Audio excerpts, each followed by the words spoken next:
थी। मुझे ये तस्वीर आज बहुत अच्छी लगी। ये मेरे देश के संविधान की और मेरे देश के लोकतंत्र की ताकत है।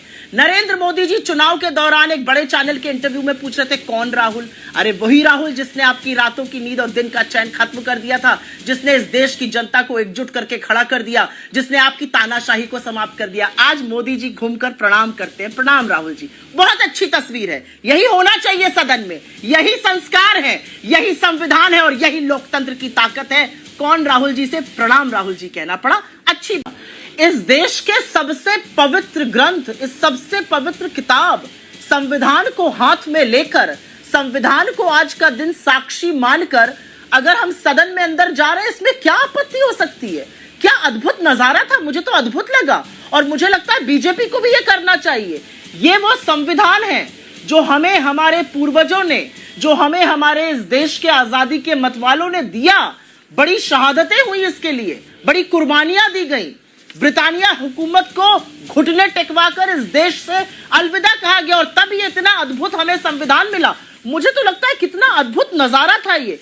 एक के बाद एक सांसद, एक के बाद एक पार्टी संविधान को हाथ में लेकर चल रही थी। इससे अच्छा और क्या हो सकता था? और मैं शुक्रगुजार हूं अपने नेता राहुल गांधी की, जिन्होंने संविधान की वो प्रति जो चुनाव प्रचार में उठाई थी, उसको हर हाथ, हर घर, हर भारतीय के यहां पहुंचा दिया। मुझे लगता है, मुझे बड़ा फक्र है इस बात का कि आज संविधान हर जगह दिख रहा था, हर ओर दिख रहा था। ये देश इसी संविधान से चलेगा।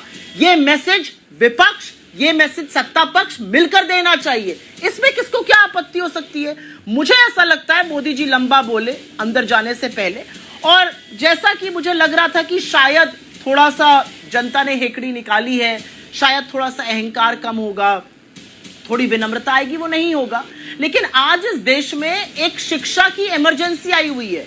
और रोमाना जी, मैं 25 सेकंड में सिर्फ एक बात कहना चाहती हूँ जी। ये वो देश है जिसकी शिक्षा का लोहा बड़े बड़े विश्व के देश मानते हैं। ये वो देश है जिसने कैलिफोर्निया में सिलिकॉन वैली को एक नहीं 50 टेक टाइटल्स दिए हैं। माइक्रोसॉफ्ट का हेड से लेकर गूगल का हेड, वोडाफोन का हेड से लेकर कितने हेड दिए इस दुनिया को। तो शिक्षा के बल पर हमने ये सब किया। और आज इस देश में शिक्षा का जो माहौल बन गया है, पेपर लीक पर पेपर लीक हो रहा है, परीक्षाओं पे परीक्षाएं स्थगित हो रही हैं। मुझे लगता है ये बहुत गहन मुद्दे हैं। मुझे दुख हुआ ये देखकर कि जब धर्मेंद्र प्रधान जी शपथ लेने जा रहे थे तो लोग नीट नीट कह रहे थे। सोचिए, नीट का साया हमें सदन में दिखा, लेकिन दिखना जरूरी है क्योंकि सदन में लोगों की बात होनी चाहिए। धर्मेंद्र प्रधान जी के उठने पर अगर नीट सुनाई दिया तो ये अच्छी बात थी। ये देश के लोगों का मुद्दा है। अगर संविधान की प्रति अमित शाह जी को दिखाई गई तो उनको याद रहना चाहिए कि इस संविधान के इतर उतर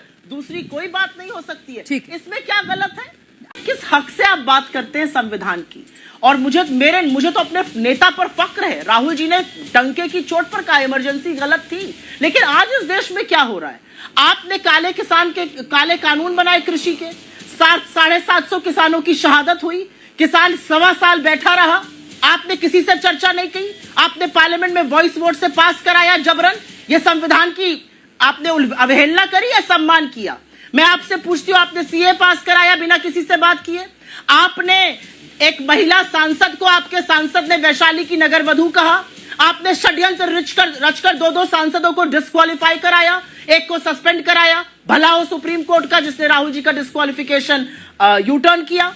आपने तो ऐसा संसद चलाया जहां पर माइक बंद कर दिए जाते थे और 14 मिनट जब राहुल जी मणिपुर पर बोलते हैं तो 11 मिनट हमें ओम बिरला दिखाए जा रहे थे। आपने तो वो सदन चलाया, जहां पर इतनी अभद्रता करी एक महिला ने कि बीजेपी वालों को खुद शर्म सिर से झुकाना पड़ा जब स्मृति ईरानी जी ने सोनिया जी के लिए कहा था, और उसका मजा उनको अमेठी की जनता ने सिखाया। आपने तो वो सरकार चलाई जहां पर लखीमपुर नरसंहार के मुख्य अभियुक्त हत्यारे के पिता को आप गृह राज्य मंत्री बनाए रहे। देश की जनता ने उसको नकार दिया और उसको हरा दिया। आपने तो वो संसद चलाया जहां पर युवाओं के ऊपर लाठियां बरसाने की बातें होती रही। 1 मिनट रोमाना जी, तो यहां पर सदन की कार्यवाही पर चर्चा होनी चाहिए, यहां पर संविधान की चर्चा होनी चाहिए। संविधान की तो वो धज्जियां आपने उड़ाई कि आप संविधान बदलने वाले थे, आपके लोग लगातार कह रहे थे और जनता जागरूक हो गई और आपको गहरी शिकस्त दी। इतनी बड़ी निर्णायक नैतिक हार किसी और प्रधानमंत्री की होती तो पद न लेता।